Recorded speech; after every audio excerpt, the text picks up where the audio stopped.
So I've got 3 buckets of quarterbacks. And really, if I'm being honest with you, Scott, I think our winner is going to come from the first bucket, which is the obvious ones.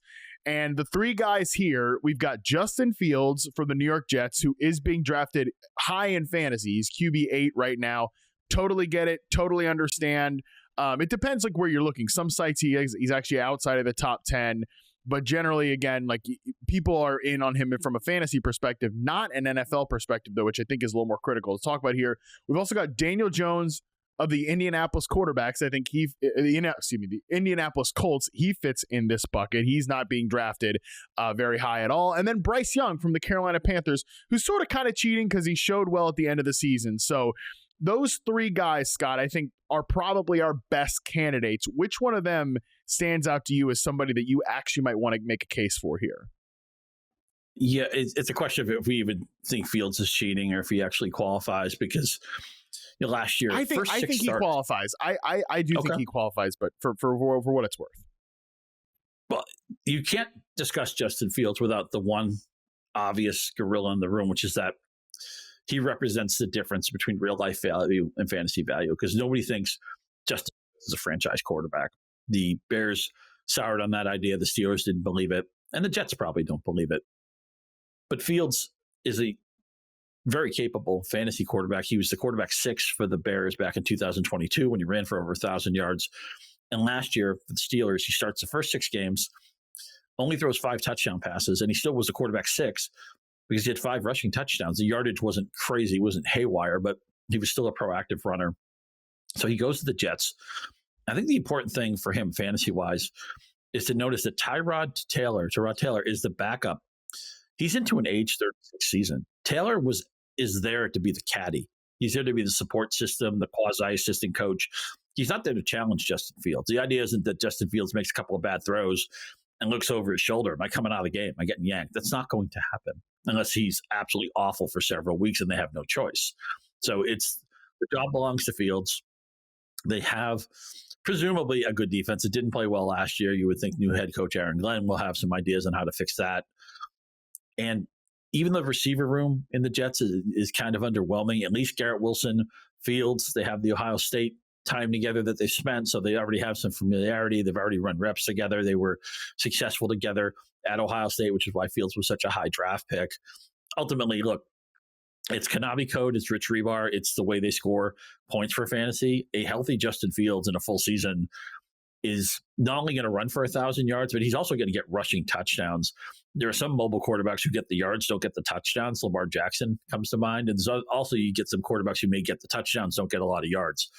A healthy Fields, we're looking at maybe like 1,200 rushing yards and like 8 to 12 touchdowns is totally on board. He could even beat 12 rushing touchdowns in a full season if things fell right. So I know a lot of people don't want to draft a quarterback if they don't feel that great about his arm talent or about, and Fields also has a gigantic sack problem. That's what, if you want to discuss if Fields is really a bona fide NFL quarterback, you have to come down to his navigation of sacks. Sacks are more of a quarterback stat than they are an offensive line stat. Fields just hasn't figured out that part of the game, and maybe we're deep enough in his career that he never will. But because rushing production is so massively important for any quarterback, I don't see how he could not be a top 10 quarterback just because he's so good at that. Yeah, right. Like that's the thing.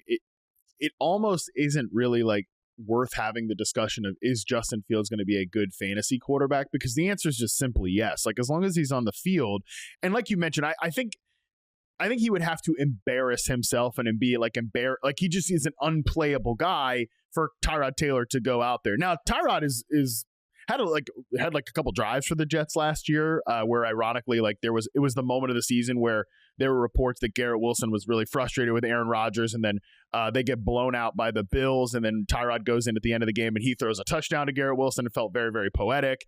So like there's a chance that, okay, Fields really pukes all over the place, like they can turn to Taylor, but I think it is very unlikely.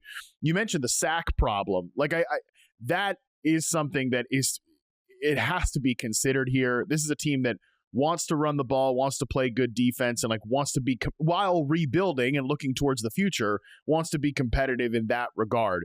I will say if the Jets offensive line, like these young guys like Olu Fashanu and Armand Membu, the young tackles, like if those guys come together, this looks like it could be one of, if not the best offensive lines that Justin Fields has played behind. But nevertheless, as you mentioned, sacks are generally a quarterback stat, and he quite literally has the highest sack rate since he entered the league in 2021. So that's just going to be a part of the equation. But maybe if we can get that sack rate down from like the league high to, maybe top 10 highest sack rates, we're doing something there. But Scott, I actually think we haven't said the name Tanner Angstrand yet. And I think, because again, the question of whether Fields is going to be a good fantasy quarterback it's just almost like not worth having, because the answer is just yes. The question is just, can he have even sort of a mini revival to be like okay, not only is he a solid, like he's a good in fantasy, but he's like a solid NFL quarterback, and maybe the Jets can just rock with him in year 2 of this build. And I actually think that Tanner Angstrand, the new Jets offensive coordinator coming over as the passing game coordinator from the Lions, is the biggest variable here, Scott. Angstrand is an unknown, but man, I'm telling you, after just charting Garrett Wilson the last couple of days for reception perception, I think if Angstrand brings anything, Scott, from Detroit, this offense is going to look and feel dramatically different, because the Jets last year were number 3 in terms of highest formation width. They were one of the most spread out teams in the NFL, and it was very static because that's what Rodgers likes. Not a lot of motion, not a lot of pre-snap eye candy, and they were very, very pass heavy. They were one of the most pass heavy teams in the NFL. They were top 5 in overall pass rate.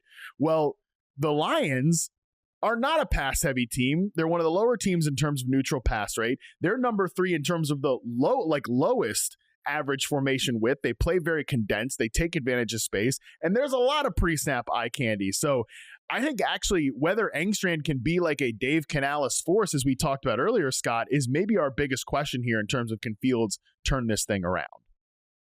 Right. Angstrand spending 5 years with the Lions. Obviously, he and Glenn in the same locker room. And even in the NFC North, he had to look at Fields from time to time when he was with the Bears. So he has some familiarity there, maybe more than a normal coach would.